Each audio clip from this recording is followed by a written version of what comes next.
Yan guys. Magbalat tayo ng ano. O, kain. Smoothie.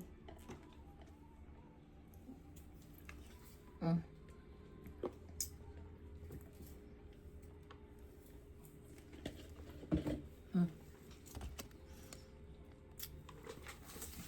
Ano yan? Yan pang TikTok ko yan nun.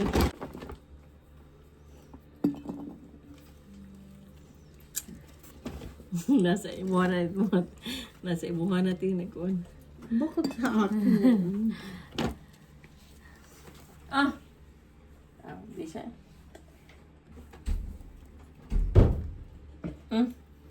Ate. Alin? Siksiyo pa ni mo. Malinis na.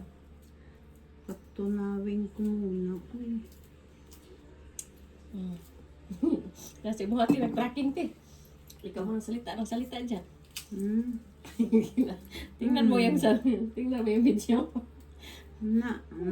Nagbabalat akong sibu. Ano ba? Nasa iyo ang kamera. Bakit pa ikutin mo sa'yo? Hindi man. Sa iyo man magkano. Kasi yung ano mo, camera mo nakatutok. Bakit dyan ka kaya Ate Sara magtingin? Dito ka sa akin mag-focus. Oo. Tingnan mo yung gawa ko. Ibibidyo mo yung... Tingnan mo yung garapon. Ito yung grapon, no?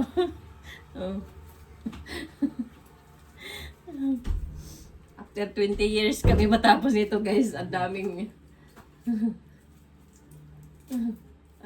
ano. Ang dami nito. Dito sa World Mart, manon ra sana, tuyong-tuyo. Tino? Oo.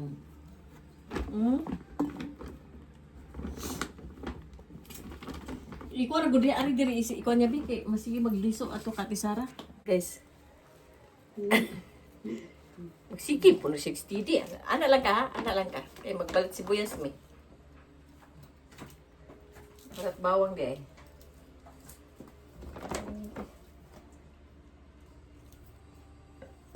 Dapat maganito Kati. Araw-araw kahit dalawa kainin mo.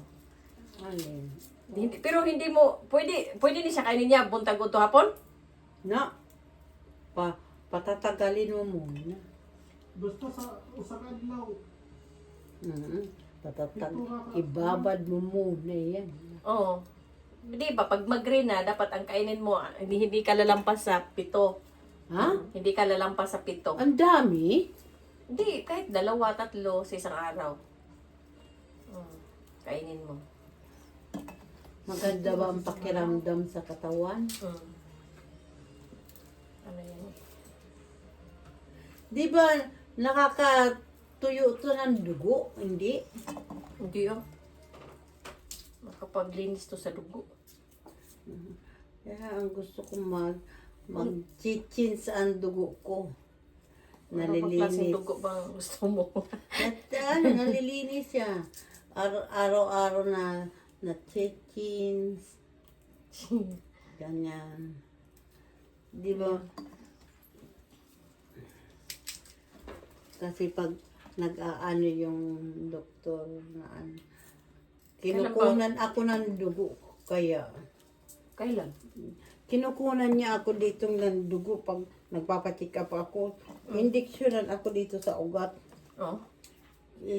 Kukumsara na naman ang dugo. Oh? Kung ano na, kung nag-mix na yung pula sa kaputi. Bakit may anemia ka? Mataas ang puti kong dugo. Oh? Mataas. Kaya kinukuhaan niya ako ng dugo. Masasabihan ako, malabnaw pa ang dugo mo. Hindi pa nagmimix ang pula. Sabi ko sa kanya, undi Dapat kain ka ng mga gulay-gulay.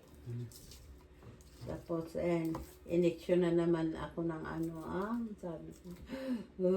Sabi ko. Pag namatay na yata ako, saka ako mag-mimix ang dugo ko. Na, delikado yan. Sabi ko. Parang ano pa siya, Tinoy? Oo. Anong bata pa ba? Noon, pag kinuha ang dugo ko, parang bang may halo na dugo. Ganon. Ha? Oo, pag tinurukan. Parang ganon kang yung na may halong dugo, ganon. Hmm? Maputla. Kuya, what a good. Sabi ko, bakit ganon ang dugo ko? Pero malapot naman, sabi niya. Sabi ko, paano? Ganyan ang dugo ko.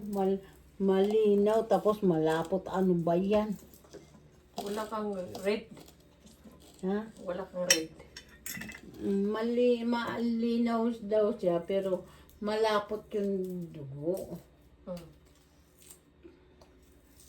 Tapos sabi ko, anong dugo ba yan na malapot na ano ba yun? Anong klaseng dugo ba yan? Ginagano ko. Tapos sabi sa akin, mani mo, ay, sinabihan niya ako na magkain daw ako ng, ano ba yun na anong kain ko? Ang sa magkaunan mo? Yung atay, Oo. ano ba yan na sinabi sa akin? Anong atay? Atay daw? ng baboy. Kanang baboy. Sa akin, Atay nga ng baboy, te. hindi, baka. Pwede baka, pwede baboy. Kasi ano yan, anemic eh, pang ano yan sa dugo. Oo, atay daw, atay. Pakainin ka ng araw-araw niyan. Sabi ko, anong atay ba yan? Atay ng karne eh. Baboy. Sabi ni Ate Mila, iprito mo lang malasado. Imarinate mo muna. Sabi ko, Ate, paano ko na mapritong malasado ang atay ng baboy? Masarap yan, te. Bili tayo mamaya. Lutuin natin. Na, Kailangan mo muna siyang pakuluan. Tapos para yung lansa ba. na. Kailangan mo yan kasi anemic ka pala eh. Ganyan ang kinakain sa pag-anemic. Para, Nay, po. ayun, kumain yan. Noon, kumakain akong ampalaya. Kasi, di ba sa animak, ang ampalaya, kinikilaw ko lang yung ampalayang iyan. Madalas akong magkain ng ampalaya. Sabi ko, Ate Mila, pabili ng ampalaya. Yan araw-araw ako nagkikilaw. Yan. Anemic ka kasi. Nagkaroon naman ako mga pasa-pasa. Anemic ka kasi, delikado nga. Sabi ko. Leukemia pa. Delikado. Tapos doon ako